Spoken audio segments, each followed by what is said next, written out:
So hello dear friends, कैसे हैं आप सब? कैसे चल रही है आपकी तैयारी? आज हम डिस्कस करने वाले हैं गेट 2011 के इंस्ट्रूमेंटेशन पेपर के कंट्रोल सिस्टम्स के सॉल्यूशन के बारे में। अगर आप नए हैं और आप हमारी चैनल को फर्स्ट टाइम विजिट कर रहे हैं तो ऊपर आई बटन पे आपको गेट 2011 के इलेक्ट्रॉनिक्स पेपर के भी वीडियो सॉल्यूशन की लिंक मिल जाएगी। ठीक है, so let's start. So this is our first question और उसका प्रॉब्लम स्टेटमेंट क्या दिया है? The first two rows of Routh table of a third order characteristic equations are, it can be inferred that the system has, मतलब कि हमारे पास third order system है और उसकी फर्स्ट दो रो दी है, मतलब कि this is s cube coefficient and this is s square coefficient, right.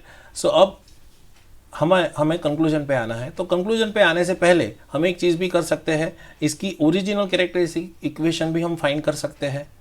सो अगर हम ये सिस्टम की कैरेक्टरिस्टिक इक्वेशन ओरिजिनल फाइंड करें तो वो कैसी आएगी? हमारे पास एस क्यूब और एस स्क्वायर उसके कोएफिशिएंट है तो उसको हम कंबाइन कर देंगे।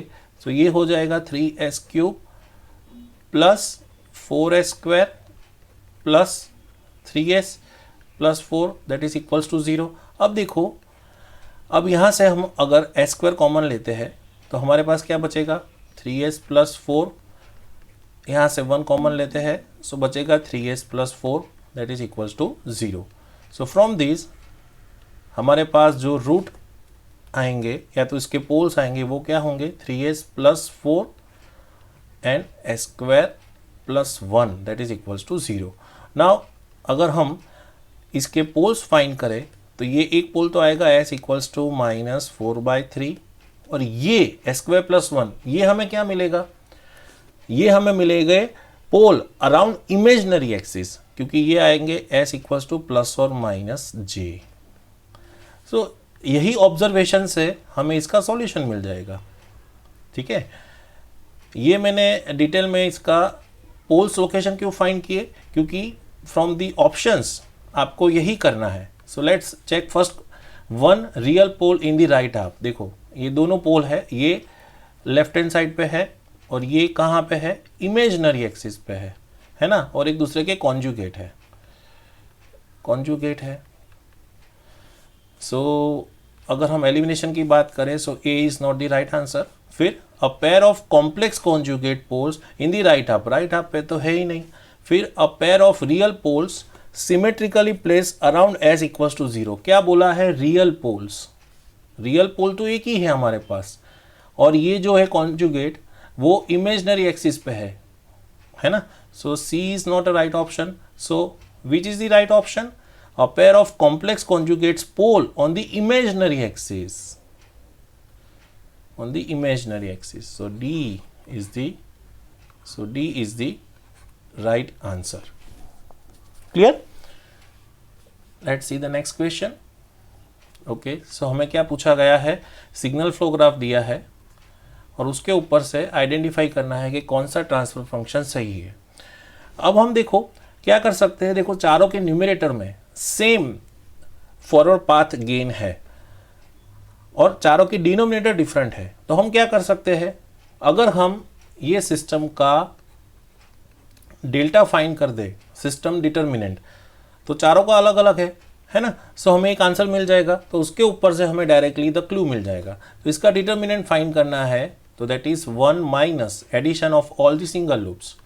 तो सिंगल लूप फाइंड करने के लिए हमें पता है क्या करेंगे, ये नोड के ऊपर लूप फाइंड करेंगे तो ये नोड के ऊपर हमें ये एक लूप मिलेगी, दिस इज 1 लूप। तो इसका लूप गेन क्या है? G1 G2 H2 that is minus.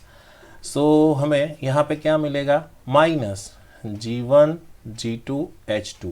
ठीक है, अब मैं इसको इरेज कर देता हूँ। अब यही नोड के ऊपर कोई दूसरी हमें मिल रही है लूप, यस, यहाँ से होके ऊपर से जाके भी नीचे आ सकती है। तो इसका लूप गेन क्या होगा? G1 G3 minus H2। सो यहाँ पे क्या होगा? G1 G3 and H2। ठीक है, सो अब आप देख सकते हो कि ये नोड के ऊपर सारी लूप कंप्लीट हो गई। अब ये नोड के ऊपर यस ये एक लूप मिलेगी हमें, तो उसका लूप गेन लिख लेते हैं। सो what is the loop gain? -G1 H1 -G1 H1। अब इसको रिमूव कर देते हैं। अब आप देखो, अब इसको रिमूव करने के बाद हमें फर्दर कोई मिल रही है लूप? नहीं मिल रही है ना, क्योंकि ये नोड हमने कंप्लीट कर लिया। अभी ये नोड के ऊपर कोई नई लूप हमें मिल नहीं रही है। और आप देख सकते हो कनेक्टेड लूप है, टचिंग लूप है, तो हमारे सिस्टम में कोई नॉन टचिंग लूप भी नहीं है। तो अगर यही हमारा डेल्टा हो जाए तो हमारा डेल्टा क्या हो गया 1, ये माइनस सबको मैं दे दूँ तो ये प्लस हो जाएगा, plus G1 G2 H2 plus G1 G3 H2। Now one thing, ये आप देख सकते हो ये जो H1 है वो पॉजिटिव है, पॉजिटिव फीडबैक है, सो यहाँ पे हमें प्लस मिलेगा, है ना, बस यही एक चेंज था। तो ये हो गया और ये माइनस रहेगा, माइनस G1 H1। तो ये हमारा डिटर्मिनेंट होगा। आप चेक कर लो किसका डिनोमिनेटर ये आ रहा है, जिसके भी डिनोमिनेटर में ये डिटर्मिनेंट है that is the right option. तो अगर हम चेक करें तो हमारा कौन सा ऑप्शन सही है? ये नहीं है, इसमें 1 minus G1 H1, yes, C is the right option. ये नहीं है, और इसमें तो 1 2 3 4 4 सिंगल लूप बताई है, ये भी नहीं है। सो सी इज़ दी राइट ऑप्शन। तो इस तरह से आप पूरा सॉल्व ना करें और सिर्फ जो डिफरेंट है चारों ऑप्शन में उसी के ऊपर ही वेटेज दे, तो आपका सॉल्यूशन आपको फास्ट मिलेगा। अब इसकी बात करते हैं, क्या पूछा गया है? The unit step response of a negative unity feedback system with the open loop transfer function. So हमें ओपन लूप ट्रांसफर फंक्शन दिया है ये, और हमें इसका यूनिट स्टेप रिस्पॉन्स फाइंड करना है। तो इट इज़ वेरी इजी। अब आपके पास ये सिस्टम है GS that is equal to 6 upon S plus 5, right. अब ये सिस्टम को आप यूनिट स्टेप इनपुट दे रहे हैं that is U of S and unit step है दैट इज 1 अपॉन S। तो आपको Y ऑफ S मिलेगा, और इसका अगर इन्वर्स लाप्लास लेते हैं तो आपको Y ऑफ T मिलेगा, ठीक है।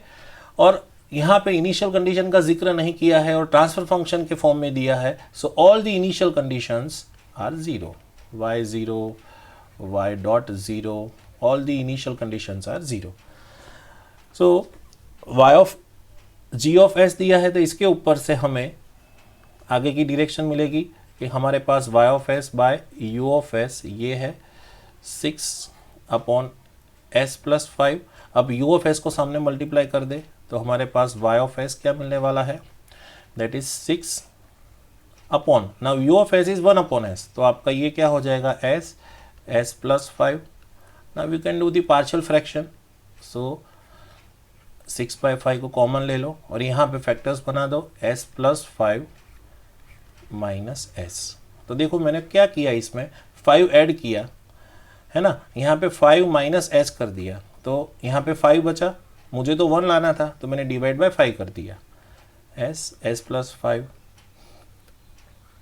और अगर आप इसे एक्सपांड करोगे तो आपको जो y ऑफ s है वो क्या मिलेगा, 6/5, और इसका क्या आएगा इंटू 1 अपॉन s माइनस ये क्या आएगा 6/5 इंटू यहाँ पे आएगा 1 अपॉन s प्लस 5। जैसे मैंने आपको बताया, अब आप अगर लाप्लास इन्वर्स लेते हो, if you are taking Laplace inverse Laplace, तो आपको y ऑफ t मिल जाएगा। So what is y of t, 6/5, 1 upon s का इन्वर्स लाप्लास 1 माइनस 6/5 एंड इसका इन्वर्स लाप्लास e⁻⁻5t। तो अगर आप देखोगे तो कौन सा ऑप्शन सही है, ऑप्शन में से चेक कर लो, चारों ऑप्शन में से। सो हमारा 6/5 C is the right option, ठीक है। अब आप यहाँ से इतना देख के भी आप बता सकते हो, या तो इतना फैक्टर फाइंड करके भी बता सकते हो कि भाई 6/5 आ रहा है ना। सो यहाँ पे 6/5 सिर्फ ऑप्शन सी में है, ठीक है। Let's see the next question. Okay, so this is the state space analysis. तो क्या पूछा गया है, the transfer function of the system describe by the state space equations. तो ये हमारे पास स्टेट स्पेस इक्वेशन है। तो from the state space equation हमें फंडामेंटली पता है कि स्टेट स्पेस इक्वेशन जो है that is x dot equals to ax plus bu and y equals to cx plus du, ये फॉर्म में रहता है, राइट। अब ये फॉर्म को यहाँ से कंपेयर करें तो हमें ए बी सी मैट्रिक्स मिल जाएंगे, क्योंकि डी मैट्रिक्स तो ज़ीरो है। सो हमारा इसके ऊपर से जो ए मैट्रिक्स होगा वो क्या मिलेगा, -4 -1 -3 -1। जो बी मैट्रिक्स होगा दैट इज़ 1 1, और हमारा जो सी मैट्रिक्स है दैट इज़ 1 0, क्योंकि जो डी मैट्रिक्स है वो 0 है। अब आप देखो चारों ऑप्शन में डिनोमिनेटर सेम दिए हैं, मतलब कि हमें सिस्टम का डिटर्मिनेंट फाइंड करने की ज़रूरत नहीं है, उसका जो कैरेक्टरिस्टिक इक्वेशन है, बट जो न्यूमरेटर है वो हमें फाइंड करना पड़ेगा। सो हमें बेसिकली चीज़ पता है कि अगर हमारे पास A B C D matrix है, A B C D matrices है, तो उसके ऊपर से हमें अगर ट्रांसफ़र फंक्शन फाइंड करना है तो what is the formula. So transfer function that is equals to, मैंने बोला था आपको कबड्डी खेलना होगा, तो C S I minus A inverse into B plus T का बट टी, ठीक है। अब इसको और थोड़ा एक्सपांड करें तो ये C होगा, और ये क्या होगा, this is s I minus A, उसका एडजॉइंट, अगर मैं उसको प्लस से रिप्रेजेंट करता हूँ, एडजॉइंट डिवाइड बाय मैंने जो बोला था that is the determinant into B. अब डी तो आपका 0 है, तो दिस मैट्रिक्स इज 0। तो अगर ये मैं डेल्टा फाइंड ना करूं, क्योंकि चारों ऑप्शन में डेल्टा तो सेम है ना, तो अगर मैं सिर्फ इतना ही फाइंड करूं, कितना, सी एस आई माइनस ए, उसका एडजॉइंट मैं उसको प्लस साइन से रिप्रेजेंट करता हूं सिंप्लिसिटी के लिए, इनटू बी, तो मुझे उसका न्यूमरेटर मिल जाएगा, ट्रांसफर फंक्शन का न्यूमरेटर जो है वो मिल जाएगा। चलो चेक करते हैं, तो न्यूमरेटर क्या आएगा, C is 1 0। Now s I minus A का एडजॉइंट, तो अभी आपके पास ए मैट्रिक्स है, उसके ऊपर से आपको एस आई माइनस ए मिलेगा। चलो करते हैं एस आई माइनस ए, तो एस आई माइनस ए क्या होगा, this is S plus 4, this is 1, this is 3 and this is S plus 1, उसका adjoint which is multiply by B that is 1 1, right. तो अगर मैं इसका एडजॉइंट फाइंड करूँ तो मुझे पता है एडजॉइंट क्या होता है इसका, मुझे क्या करना रहता है, डायगोनल को स्वैप करना रहता है। तो मैं डायगोनल को स्वैप कर दिया, तो यहाँ पे क्या आएगा, s प्लस 1, और यहाँ पे आएगा s प्लस 4, और जो ऑफ डायगोनल है उसकी मुझे साइन चेंज करनी रहती है, ठीक है। तो ये मुझे मिल गया एडजॉइंट। अब मैं इसका मल्टीप्लिकेशन करूँगा तो मुझे ट्रांसफर फंक्शन का न्यूमरेटर मिल जाएगा। चलो, तो अगर इसके साथ मल्टीप्लिकेशन करता हूँ तो मुझे अगेन 1 क्रॉस 2 मिलेगा factor, so 1 0 into this, so this is s plus 1, 1 0 into this, so this is minus 1, again multiply with 1 1। तो अगर मैं ये दोनों का मल्टीप्लिकेशन करता हूँ तो ये आ गया s प्लस 1 माइनस 1। तो ये जो भी ट्रांसफर फंक्शन होगा उसका जो न्यूमरेटर होगा अपॉन डेल्टा, तो मेरा दिया ही है ऑप्शन में, तो न्यूमरेटर क्या होगा, ये 1 1 कैंसिल आउट, तो s होगा, s बाय डेल्टा, मतलब न्यूमरेटर में आएगा s। अब आप चेक करो न्यूमरेटर में s कहाँ है, you can see this is s, और सबका जो डेल्टा है अगर आप एस आई माइनस ए करोगे, ये दोनों का मल्टीप्लिकेशन करोगे, s I minus A determinant, तो आपको यही मिलेगा। So A is the right option. Clear? Yes, this is good question. सो अब इसमें क्या पूछा गया है, consider the second order system with the characteristic equation, this is the characteristic equation, second order system है, okay, based on the properties of the root loci, it can be shown that the complex portion of the root loci of given system for k, that is between 0 to infinite, is described by a circle, बराबर, and the two breakaway points on the real axis are, मतलब कि हमें क्या find करना है, to break away points फाइंड करने हैं। इतना बड़ा प्रॉब्लम स्टेटमेंट दिया है, कई बच्चे क्या करते हैं, धर धर धर धर धर एकदम फास्ट, पता नहीं चलता है कि पूछा क्या है, कुछ भी फाइंड कर देते हैं, या तो बड़ा प्रॉब्लम स्टेटमेंट देख के उसको छोड़ देते हैं। तो इसमें पूछा क्या गया है, आपको ये कैरेक्टरिस्टिक इक्वेशन दी है, मतलब कि आपके पास डेल्टा एस आपको क्या दी है, that is s square plus 3s plus k s plus 5k equals to 0। This is your characteristic equation. ठीक है, अब आपको फाइंड क्या करना है, ब्रेक अवे पॉइंट। तो ब्रेक अवे पॉइंट कैसे फाइंड करते हैं, अगर ब्रेक अवे पॉइंट फाइंड करने से पहले थोड़ा प्रिलिमिनरी चेक करते हैं।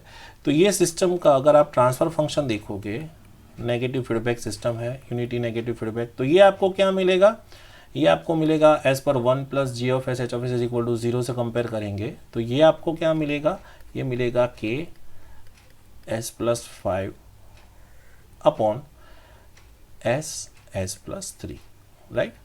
और अगर आपको इसका रूट लोकस प्लॉट करना है तो इसका रूट लोकस कैसा होगा, let's say this is the imaginary axis, this is the real axis, right? So let's say this is the real axis and this is the imaginary axis, right? अब इसके poles location कौन कौन से है देखो, तो एक तो s इक्वल्स टू 0, ये एक पोल लोकेशन है, और दूसरा है s equals to -3, s equals to -3, और उसके जीरो लोकेशन क्या है, s equals to -5। So this is the zero location, s equals to -5। तो अब आप बेसिक फंडामेंटल भी देखोगे तो फ्रॉम द फंडामेंटल आप फाइंड कर पाओगे कि इसका रूट लोकस कहाँ पे एग्जिस्ट करेगा। इसका रूट लोकस हम बनाए अगर, तो वो कहाँ पे करेगा, ये दो पोल है, ऑड नंबर ऑफ पोल्स मिलेंगे राइट हैंड साइड पे, तो ये दोनों के बीच में आएगा, है ना। और फिर कहाँ जाएगा, यहाँ से लेके यहाँ तक, है ना। This is minus infinite. तो अगर ये दो पोल है तो इसका मूवमेंट कैसे मिलेगा, ये दोनों पोल है वो जीरो की ओर या तो माइनस इनफाइनाइट की ओर जाएंगे। कैसे जाएंगे हमें पता है, वाया यहाँ पे कहीं पे ब्रेक अवे पॉइंट होगा जो ये दो पोल को सेपरेट करेगा। तो एक पोल ऊपर की डायरेक्शन से जाएगा, दूसरा पोल नीचे की डायरेक्शन से जाएगा। अब यहाँ पे कहीं पे ब्रेक इन पॉइंट तो होना चाहिए ना, ताकि क्या होगा, ये जो पोल है, जस्ट मैं ऐसा ड्रॉ कर रहा हूँ, this is the semi circle, है ना, थोड़ा मेरा ओवल काइंड ऑफ शेप हो गया, और ये जो दूसरा है वो इस तरह से जाएगा यहाँ पे। तो यहाँ पे ब्रेक इन होगा, यहाँ से ब्रेक अवे होगा इस तरह से, और ये जो है एक इधर जाएगा जीरो के पास और दूसरा जो है वो माइनस इनफाइनाइट के पास जाएगा। सो हमें क्या पूछा है, हमें पूछा गया है कि आपको ये दो लोकेशन बताना है। Let's say this is S2 and this is S1। आपको ये S1 एंड S2 बताना है जो आपके वैलिड ब्रेक अवे पॉइंट्स है। क्लियर। तो फ्रॉम द कैरेक्टरिस्टिक इक्वेशन आप क्या कर सकते हो, आपको बेसिक चीज़ पता है, ब्रेक अवे पॉइंट फाइंड करने का फॉर्मूला क्या होता है, इसके ऊपर से you need to find k। तो आपको k क्या मिलेगा, डायरेक्टली अगर आप करोगे तो k इक्वल्स टू माइनस, ये क्या होगा, s square plus 3s divide by s plus 5, right. Now अब आपको क्या करना है, dk बाई ds करना है, ठीक है। तो आप dk बाई ds करोगे तो यहाँ पे क्या आएगा, this is s plus 5 whole square, this is 2s, ये माइनस मैंने बाहर ले लिया, दिस इज 2s प्लस 3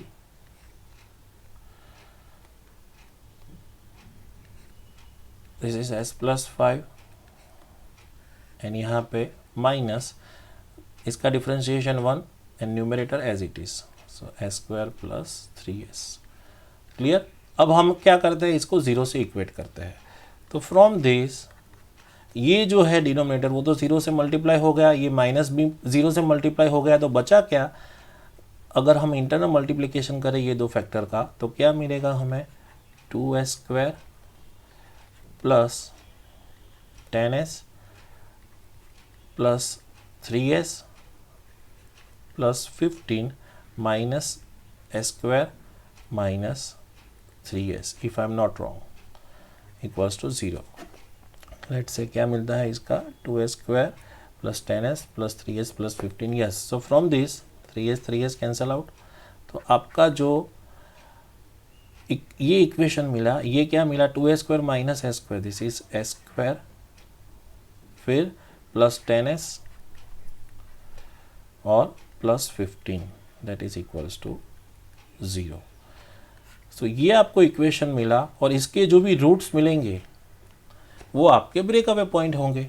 तो इसके रूट्स क्या होंगे, अगर हम बोलते हैं S12 तो वो होगा -b, मतलब कि -10 प्लस और माइनस रूट डेल्टा, डेल्टा क्या होगा b² minus 4ac that is 100 minus 4 into 15 that is 60 divide by 2a that is 2।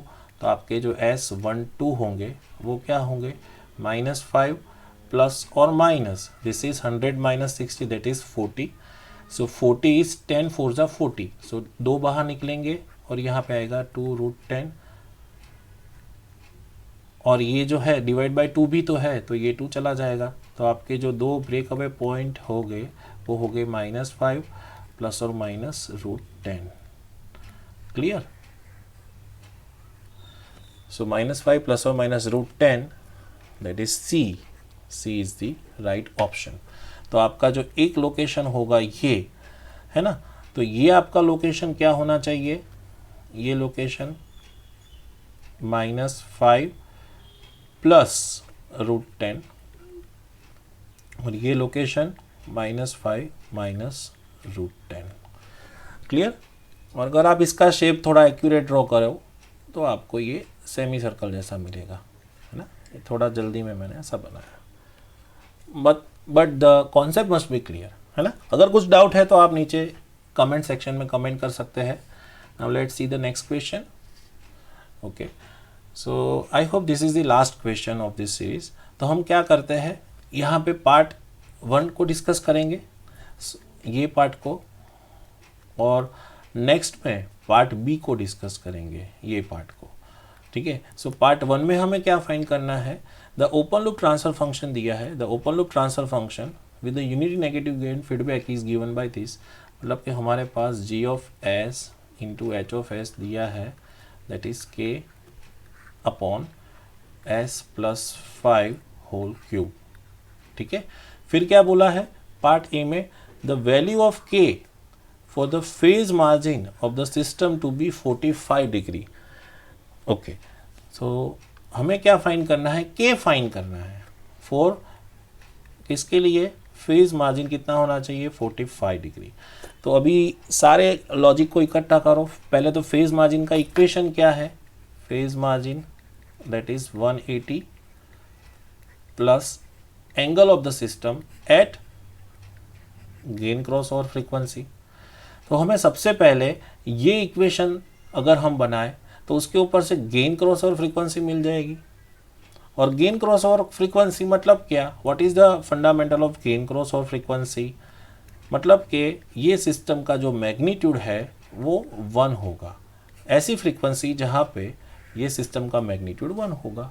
तो स्लोली अभी सारे कॉन्सेप्ट को इकट्ठा करते हैं। तो सबसे पहले तो हमें फेज मार्जिन दिया है, that is 180 plus 5, so phase margin is 45, this is 180 है ना plus 5।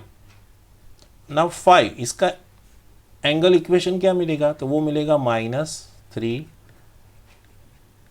tan inverse omega by 5। अभी ये ओमेगा क्या होगा, GC, क्योंकि फेज मार्जिन कौन सी फ्रीक्वेंसी पे मिलता है, ओमेगा जी सी के ऊपर। अगर आप इसे सॉल्व करोगे तो आपको ओमेगा जी सी मिल जाएगा, ये 135 होगा divide by 3 that is 45, 10 45 is 1, तो आपको मिलेगा gain cross over frequency that is 5 radian पर सेकेंड। सो गेन क्रॉस ओवर फ्रीक्वेंसी हमने फाइंड कर लिया। अब हमें पता है गेन क्रॉस ओवर फ्रीक्वेंसी मतलब क्या, कि at the frequency where the system magnitude is unity. तो अगर ये सिस्टम का मैग्नीट्यूड हमें फाइंड करना है तो ये सिस्टम का magnitude g of j omega क्या होगा, ये होगा के डिवाइड बाय, यहाँ पे क्या होगा omega ji C square plus 5 square that is 25, है ना, इसका स्क्वायर रूट और क्यूब। अब मैंने लिख दिया ओमेगा जी सी, तो ये मैग्नीट्यूड 1 होना चाहिए। तो इसके ऊपर से आपको जो के मिलेगा वो के क्या मिलेगा, वो ये मिलेगा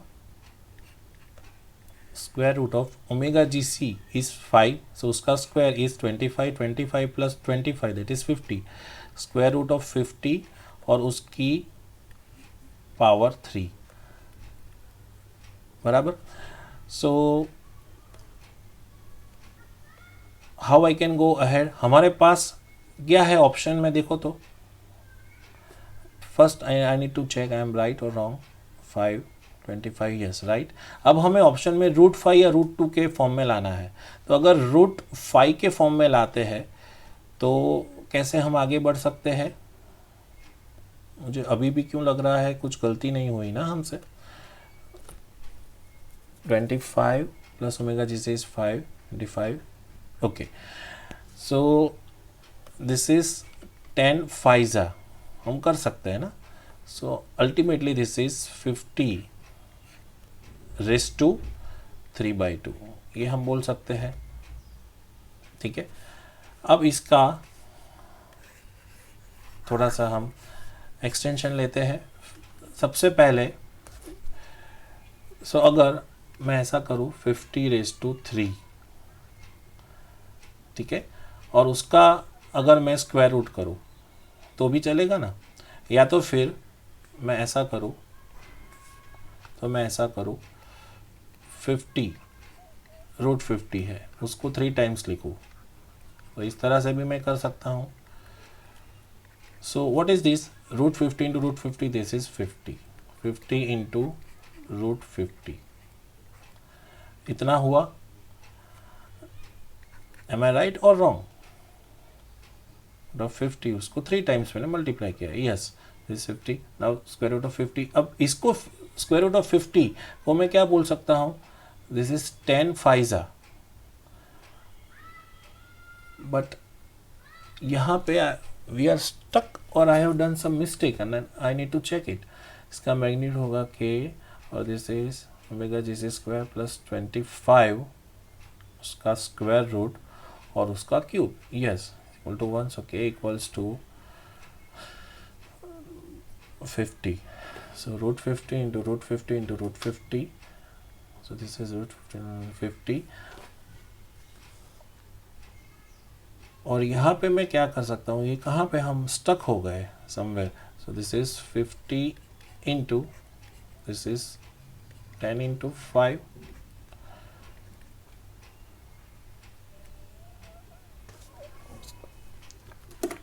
so we need to see this, okay। तो हम 10 फाइजा की जगह अगर हम ऐसा लिखे 25 2 है ना, तो हो जाएगा ना 25 इंटू 2, सो यहाँ से हमें 5 कॉमन निकलेगा, so this is 250 square root 2, yes, so k is this 250 square root 2, so 250 square root 2, so B is the right option, B is the right answer, ठीक है, यस। कभी कभी ऐसा होता है हम एक चीज़ में स्टक हो जाते हैं, एनीवे।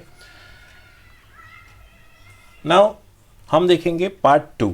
सो पार्ट 2 में क्या बोला गया है कि the value of K for the damping ratio zeta to be 0.5 corresponding to the dominant closed loop complex conjugate pole।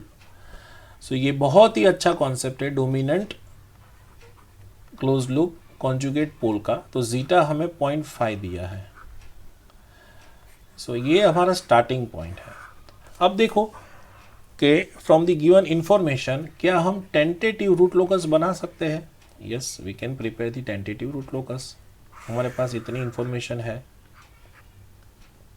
अब हमारे पास क्या है, -5 के ऊपर 3 पोल है, 1 2 3, है ना। सो अगर ये 3 पोल है तो हमें अगर इसका RL और NRL पाथ बनाना है तो RL पाथ क्या होगा, यहाँ से लेके यहाँ तक पूरा, तो ये उसका आर एल पाथ है ना।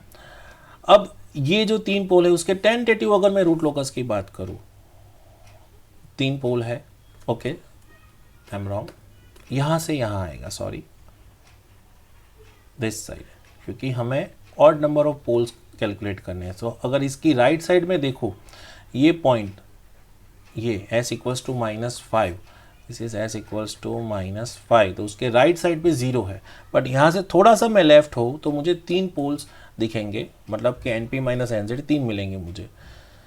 अब अगर NP माइनस NZ 3 है तो मुझे एंगल ऑफ एसिम्पटोट्स क्या मिलेंगे, 60, 180 एंड 300। तो मैं एंगल ऑफ एसिम्पटोट्स बनाता हूँ, लेट्स से ये मैंने बनाया एंगल ऑफ एसिम्पटोट्स, ये पहला एंगल ऑफ एसिम्पटोट्स, यहाँ से दूसरा 180 के ऊपर, और थर्ड वन टेंटेटिव बनाया है। क्लियर। सो ये मुझे बेसिक इसके रूट लोकस का आइडिया मिला कि इस तरह से वो जाएगा स्टेडी स्टेट में। तो अगर आप देखोगे तो इसका जो आप रूट लोकस बनाओगे, बहुत ही सुपरफिशियल रूट लोकस, तो वो आपको कैसा मिलेगा, लाइक दिस, यहाँ से लाइक दिस, और यहाँ से लाइक दिस,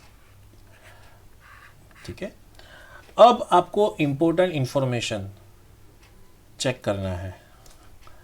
सो अगर मैं एक्चुअल की जगह एसिम्प्टोटिक रूट लोकस बनाऊं तो इस तरह से दिखेगा। अब इम्पोर्टेंट चीज़ आपको क्या दिया है, जीटा इक्वल्स टू 0.5। तो अगर मैं यहाँ से जीटा लाइन ड्रॉ करूँ तो ये इसे कहते हैं जीटा लाइन, ठीक है। यहाँ कहीं पे मुझे जीटा लाइन मिलेगी, this is zeta line, zeta equals to 0.5। तो ये जो एंगल है, अगर मैं इसे थीटा कहूँ तो मुझे ये थीटा एंगल मिलेगा कॉस इनवर्स जीटा के ऊपर से, और जो मैं करूँ कॉस इनवर्स 0.5 तो वो मुझे मिलेगा 60। क्लियर। तो ये मुझे एंगल मिल गया 60।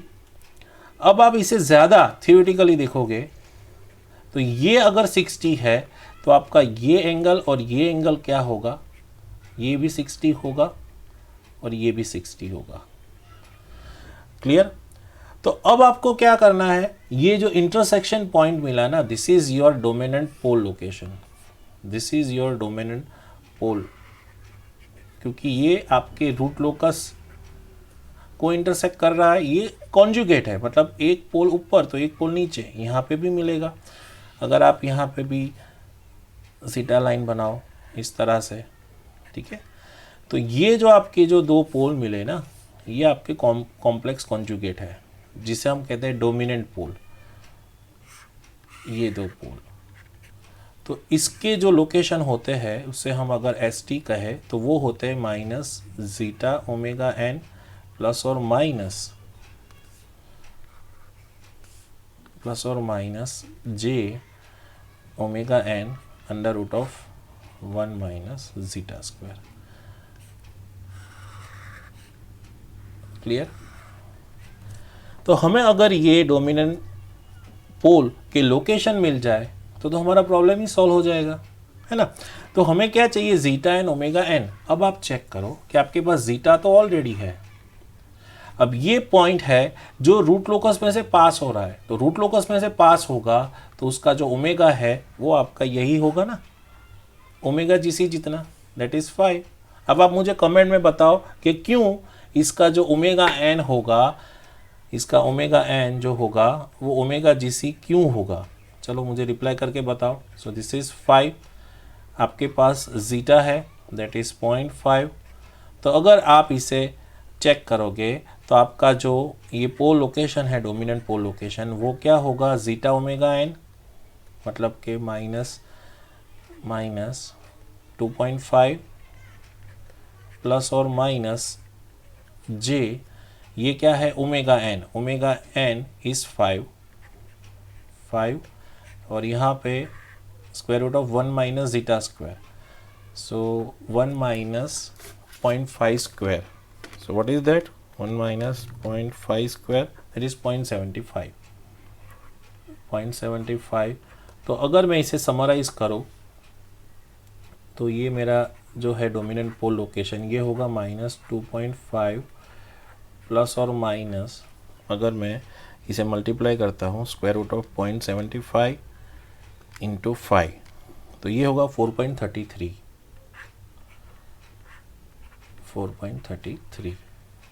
क्लियर। तो ये मुझे डोमिनेंट पोल लोकेशन मिल गया। डोमिनेंट पोल लोकेशन मतलब क्या कि आपकी जीटा लाइन और आपका सिस्टम का रूट लोकस जो पोल लोकेशन के ऊपर इंटरसेक्ट हो रहे हैं और जो इमेजनरी एक्सिस से काफ़ी नज़दीक होगा। ये देखो compare to this pole location, ये सिस्टम के पोल है ओपन लूप, आपका ये जो डोमिनेंट पोल है ये दो, वो इमेजनरी एक्सिस जो है ये इमेजनरी एक्सिस उससे काफ़ी नज़दीक है। मतलब कि सिस्टम के ओरिजिनल पोल से ज़्यादा इफेक्टिव है डोमिनेंट पोल्स, इसीलिए तो उसे डोमिनेंट कहा जाता है क्योंकि वो सिस्टम पोल को भी डोमिनेट करता है। सो अगर हम अभी फर्दर डिस्कस करें तो मैं इसे इरेज कर दूं, तो हमें अब सिर्फ क्या फाइंड करना है, हमें डोमिनेंट पोल लोकेशन मिल गया और हमें पता चला कि भाई उसकी जो फ्रीक्वेंसी है वो ओमेगा जी सी होगी। Now what is the characteristics of omega ji c k at omega जी सी आपके सिस्टम का मैग्नीट्यूड होगा 1।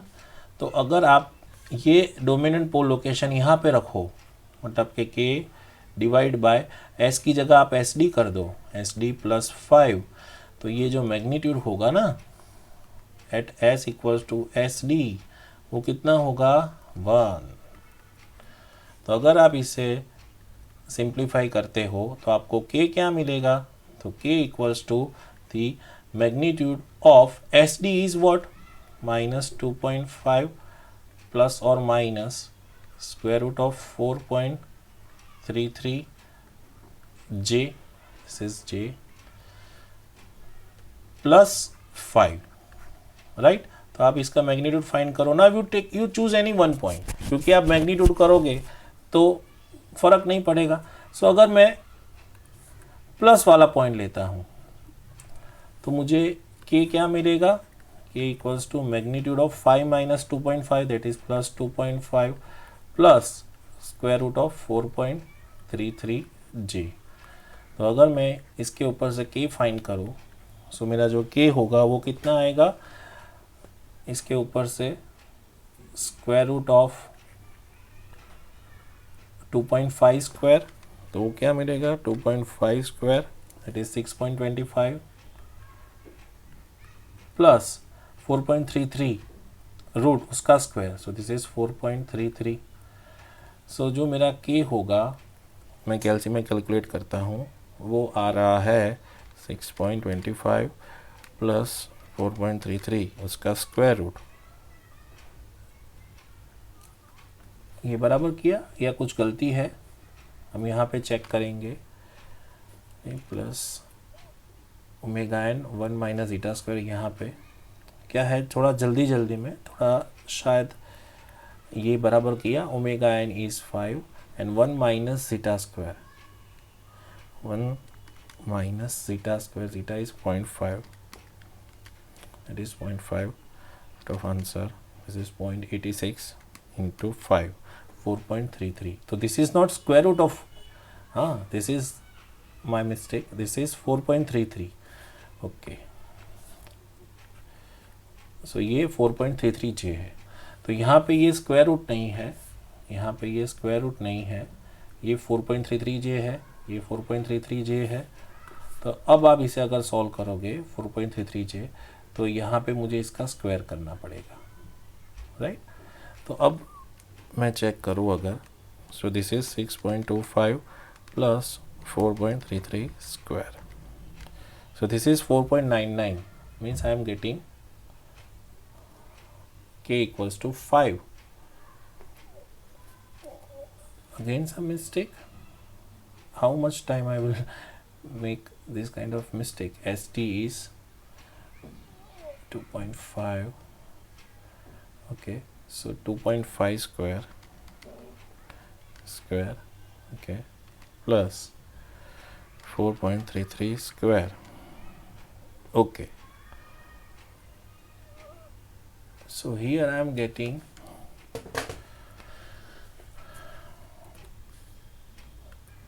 Okay, so again here this magnitude, this is cube, so जो भी आंसर आएगा that is cube of that. Okay, so this is cube, this is cube, so your k is, इसका answer 5 आ रहा है ना, so that is 5 cube, that is 125. So k is 125. So yes, B is the right answer. Sorry for थोड़ा delay and some mistakes. Okay, but overall concept must be clear. So आपको comment box में बताना है कि यहाँ पे हमने omega n equals to omega ji c क्यों लिया. ठीक है, आई विल बी अप्रिशिएट अगर आप जल्दी आप ये रिस्पॉन्ड करते हो. सो यहाँ पे आप देख सकते हो we have finish the solution. So आखिर में एक गुड न्यूज़, मैंने पहले भी आपको बताया था कि हम शुरू करने जा रहे हैं सर्किट एंड नेटवर्क्स सब्जेक्ट के भी control system, circuit and networks के भी solution for EC, IC and electrical, है ना. बट आपको हमें ये बताना है कि हम ओल्ड पेपर से शुरुआत करें या तो न्यू पेपर से शुरुआत करें. आई मीन टू से 2000 गेट 2000 से शुरू करें और 2020 तक जाए, या उल्टा करें 2020 से शुरू करके या 2021 से शुरू करके 20 तक जाए, 2000 तक जाए. ठीक है, सो हम वेट कर रहे हैं आपके रिस्पॉन्स का. सो इसी तरह से मेहनत करते रहिए, आगे बढ़ते रहिए. Wish you all the best. Bye bye.